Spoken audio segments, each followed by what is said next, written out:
നമസ്കാരം, ദേവലോകത്തേക്ക് സ്വാഗതം. ഇന്ന് പാലക്കാടിൻ്റെ ഉയർന്ന ചൂടിൽ ഒരു ചൂടുമില്ലാതെ നമ്മുടെ ശോഭേച്ചി NDA സ്ഥാനാർത്ഥി ശോഭാ സുരേന്ദ്രൻ നമ്മുടെ ഒപ്പം ഉണ്ട്. ശോഭേച്ചി, എന്താണ് പാലക്കാട് ചൂടിനെ കുറിച്ചും പാലക്കാട് നന്മയെ കുറിച്ചും പറയാനുള്ളത്? പാലക്കാട് എന്നെ സംബന്ധിച്ച് അപരിചിതമായിട്ടുള്ളൊരു സ്ഥലമല്ല.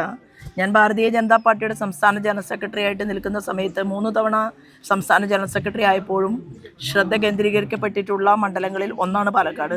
പക്ഷേ പാലക്കാടിനെ സംബന്ധിച്ച് പറഞ്ഞാൽ പാലക്കാട് ഈ ചൂടിന് കാരണക്കാരായത് ഇവിടെ നിന്ന് 40 വർഷം UDF MLA ഉണ്ടായി, മാർക്സിസ്റ്റ് പാർട്ടിക്ക് 20 വർഷം MLA ഉണ്ടായി.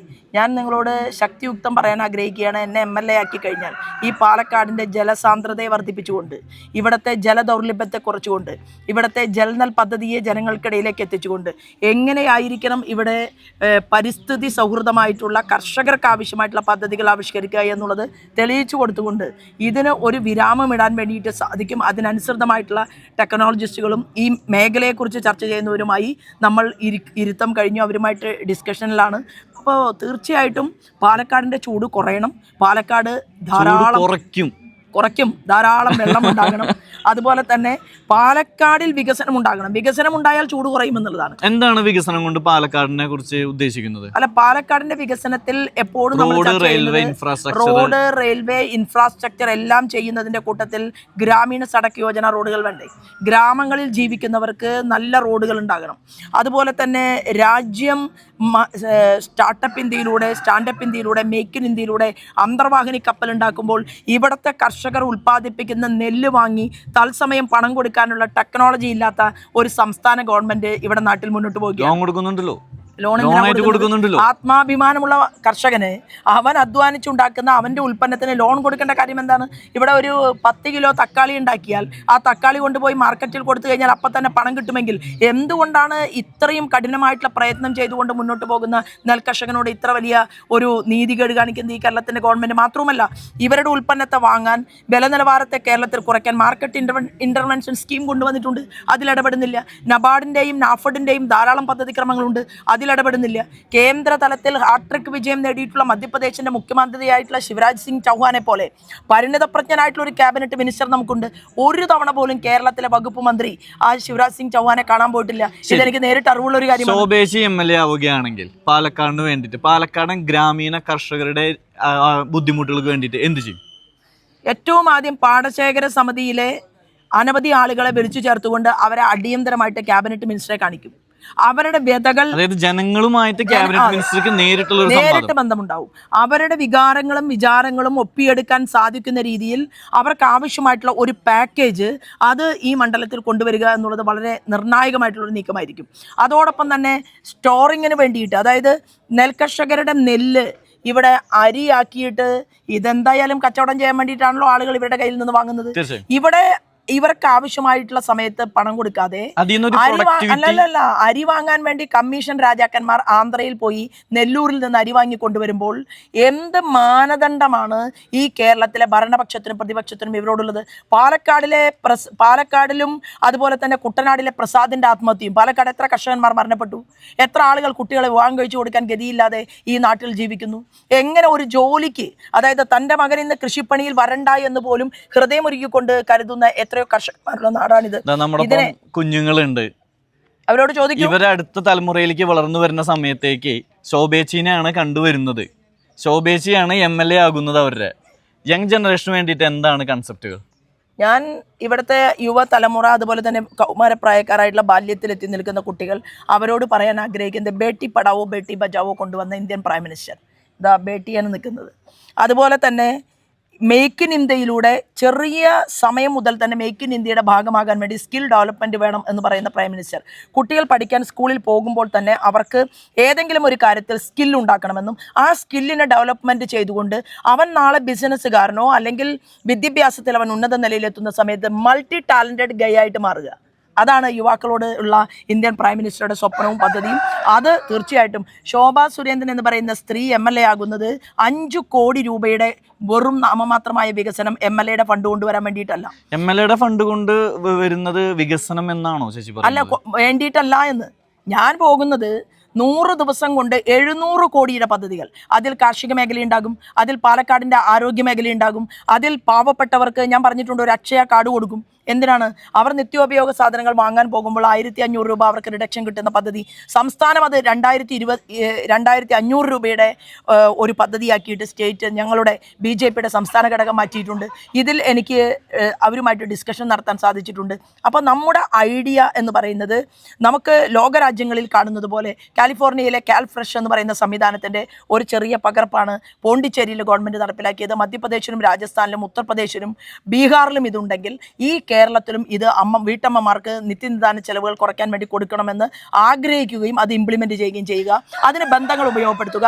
മാത്രമല്ല, ശോഭയല്ല ഗ്യാരണ്ടി. ശ്രീമാൻ നരേന്ദ്രമോദി വന്ന് പാലക്കാടിലെ ജനങ്ങളോട് പറഞ്ഞു മോദിയാണ് ഗ്യാരണ്ടി എന്ന്. ആ മോദിജിയുടെ ഗ്യാരണ്ടിയാണ് പാലക്കാട് ഇനി കാണാൻ പോകുന്നത്. ശരി, പാലക്കാടിന്റെ ഇൻഫ്രാസ്ട്രക്ചറിനെ കുറിച്ചും കാർഷിക നഗരത്തിനെ കുറിച്ചിട്ടും യുവത്വ തലമുറയെ കുറിച്ചിട്ടും എല്ലാം ചേച്ചിക്ക് വ്യക്തമായ കാഴ്ചപ്പാടുണ്ടായെന്ന് തന്നെ നമ്മുടെ പ്രേക്ഷകർക്ക് മനസ്സിലായി. ഇനിയൊരു ചോദ്യം ചോദിക്കുന്നത് വെച്ച് കഴിഞ്ഞാൽ, വീഡിയോ കോൾ വിളിക്കാൻ മമ്മൂട്ടിയില്ല, കലാപരമായിട്ട് സംസാരിക്കാനും സ്റ്റേജ് ഷോ നടത്താനും കൂട്ടായ്മകളില്ല, പിന്നെന്താ ജാതീയ മേൽക്കോയ്മകളില്ല. എന്നിട്ടും എന്തുകൊണ്ട് പാലക്കാട് ശോഭാ സുരേന്ദ്രനെ തിരഞ്ഞെടുക്കണം? അതായത് ജാതീയമായിട്ടുള്ള ഒരു വേർതിരിവും പാലക്കാടിൻ്റെ മണ്ണിലില്ല. ഞാൻ കഴിഞ്ഞ ദിവസം SC/ST മേഖലയിലെ കോളനി പ്രദേശത്തായിരുന്നു. കഴിഞ്ഞ ദിവസം ഞാൻ കഴിഞ്ഞ ദിവസം രഥോത്സവം നടക്കുന്ന ബ്രാഹ്മണ സമുദായത്തിൻ്റെ മുഴുവൻ അഗ്രഹാരങ്ങളിലും ശോഭയെ അവരുടെ മകളായിട്ട് സ്വീകരിച്ച് ആരതി ഒഴിഞ്ഞുകൊണ്ട് നടക്കുന്ന ഒരു കാഴ്ച നിങ്ങൾക്ക് കാണാൻ സാധിച്ചിട്ടുണ്ടാവും. കൽപ്പാത്തിയിലെ ബ്രാഹ്മണ സമുദായത്തിലെ അമ്മമാർ അവരുടെ ട്രഡീഷണൽ ഡ്രസ്സ് ഇട്ടുകൊണ്ടാണ് ശോഭയെ വരവേറ്റത്. ഇവിടെ ശോഭാ സുരേന്ദ്രനെ സംബന്ധിച്ച് SCയോ OBCയോ അല്ലെങ്കിൽ NSSO അതല്ലെങ്കിൽ കൽപ്പാത്തിയിലെ ഈ നാട്ടിലെ ബ്രാഹ്മണ സമുദായമോ അല്ലെങ്കിൽ ഒരു വ്യത്യസ്തതയുമില്ല. കാരണം അവർ നോക്കുന്നത് കഴിഞ്ഞ 10-30 വർഷക്കാലം പൊതുപ്രവർത്തനം നടത്തിയ, കഠിന പ്രയത്നം നടത്തിയ, ജനങ്ങൾക്ക് വേണ്ടി വാക്ക് പറഞ്ഞാൽ അത് ചെയ്യാൻ ഏതറ്റം വരെയും പോകുമെന്ന് അറിയുന്ന, ഇന്ത്യയുടെ പ്രൈം മിനിസ്റ്ററെ പാലക്കാടിലേക്ക് കൊണ്ടുവരുമെന്ന് പറഞ്ഞാൽ കൊണ്ടുവരാൻ സാധിക്കുന്ന, നാളെ ഞങ്ങളുടെ 700 കോടിയുടെ പദ്ധതി ഇംപ്ലിമെൻറ്റ് ചെയ്യാൻ വേണ്ടി ഒരു വരവ് കൂടി നരേന്ദ്രമോദിജിയെ കൊണ്ടുവരും എന്ന് ജനങ്ങൾക്കുറപ്പുള്ള ശോഭയ്ക്ക് എന്തിനാണ് മറ്റുള്ള UDF സ്ഥാനാർത്ഥി പറഞ്ഞ പോലെ ഞങ്ങളിവിടെ സ്റ്റേജ് ഷോ നടത്താനല്ല, പാലക്കാടിൻ്റെ വികസനത്തിന് വേണ്ടിയാണ് ഞങ്ങളുടെ പദ്ധതി. പിന്നെ ആരെയെങ്കിലും കൊണ്ടുവരണമെങ്കിൽ അമിതാഭ് ബച്ചനേക്കാൾ വലിയ നടനൊന്നുമില്ലല്ലോ, കൊണ്ടുവരണമെങ്കിൽ അതും അനുപം ഖേർ നമുക്ക് പരിചയമുണ്ട്. വേണോ? ഒരു ഡസൻ വരുന്ന ഹിന്ദി നടന്മാരും കങ്കണ ഉൾപ്പെടെയുള്ള നടിമാരും അതുപോലെ തന്നെ ഹേമമാലിനി പോലെയുള്ള ആളുകളുമായിട്ട് വളരെ ആത്മബന്ധമുള്ള ദേശീയ നിർവാഹക സമിതി യോഗത്തിൽ 6 വർഷമായിട്ട് ക്യാബിനറ്റ് മിനിസ്റ്റേഴ്സിൻ്റെ കൂടെ പങ്കെടുത്തുകൊണ്ടിരിക്കുന്ന ഒരാളാണ്. ഇവിടെ പാലക്കാട്ടുകാർക്ക് ആഗ്രഹം, അത് അവർ സിനിമാ തിയേറ്ററിൽ പോയിട്ട് ആവശ്യക്കാരെയൊക്കെ കണ്ടുകൊള്ളും. ഇവിടെ ഞങ്ങളുടെ ആവശ്യം എന്ന് പറയുന്നത് ഇവിടുത്തെ മനുഷ്യരുടെ ആവശ്യങ്ങൾ അതുമായി ചേർന്ന് നിൽക്കുക, അവരോട് പറയുന്ന വാക്ക് പാലിക്കുക എന്നുള്ളതാണ്. അതിന് ശോഭയുണ്ട് എന്നവർക്ക് ബോധ്യമുണ്ട്. കഴിഞ്ഞ 3 വർഷത്തെ ഒരു ഗ്യാപ്പ് എന്താ ഫീൽ ചെയ്യുന്നത്? എന്ത് ഗ്യാപ്പാണ്? ഒരു ഭരണ തുടർച്ചയിലേക്ക് പോകുന്ന സമയത്ത് ശോഭേച്ചി കാണുന്ന ഒരു ഗ്യാപ്പ് ഉണ്ടല്ലോ, കഴിഞ്ഞ 10 വർഷക്കാലത്തെ ഒരു ഗ്യാപ്പ്.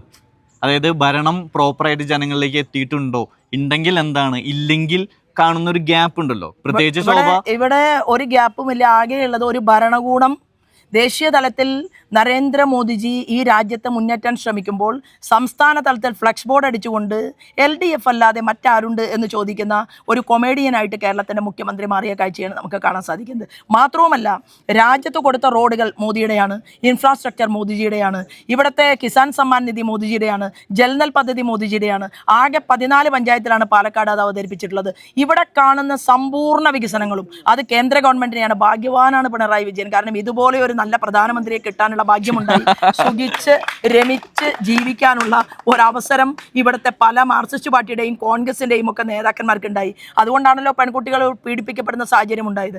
ആ സാഹചര്യത്തെ പോലും കണ്ടുകൊണ്ട് ഇത് തെറ്റാണ് എന്ന് പറയാൻ സാധിക്കാത്ത ചങ്കൂറ്റമില്ലാത്ത ഒരു മുഖ്യമന്ത്രിയും പ്രതിപക്ഷ നേതാവുമുള്ള ഈ കേരളത്തിൽ ഞങ്ങൾ മാറാത്തതിനെ മാറ്റും എന്ന് തീരുമാനമെടുത്തുകൊണ്ടാണ് പ്രവർത്തനവുമായിട്ട് മുന്നോട്ട് പോകുന്നത്. അത് ഇവിടുത്തെ അമ്മമാർ, സഹോദരന്മാർ എന്തായാലും തീരുമാനിക്കും. LDFന് ബദൽ UDF അല്ല.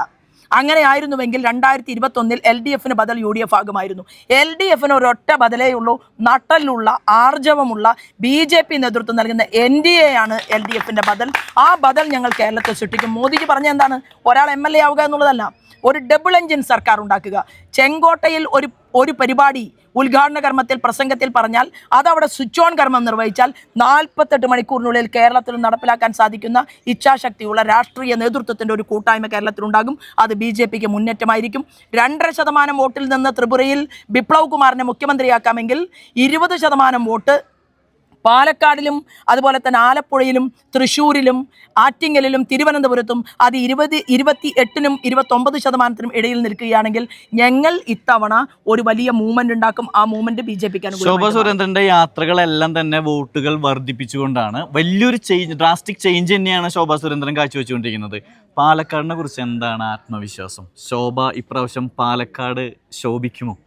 ശോഭാ സുരേന്ദ്രനെ പാർട്ടി 4800 വോട്ടുള്ള ഒരു സ്ഥലത്തേക്ക് നിയോഗിച്ചു ബൈ ഇലക്ഷനിൽ. അവിടെ കരുണാകരന്റെ മകൻ മുരളീധരനെതിരെയാണ് ഞാൻ പോരാട്ടം നടത്തിയത്. എൻ്റെ പ്രസ്ഥാനം അന്ന് കൊടുത്ത ഒരു പോയിന്റ് മാറാടിൻ്റെ മറുപടി ബാലറ്റിലൂടെ എന്നായിരുന്നു. എന്നെ നിയോഗിക്കപ്പെട്ടു.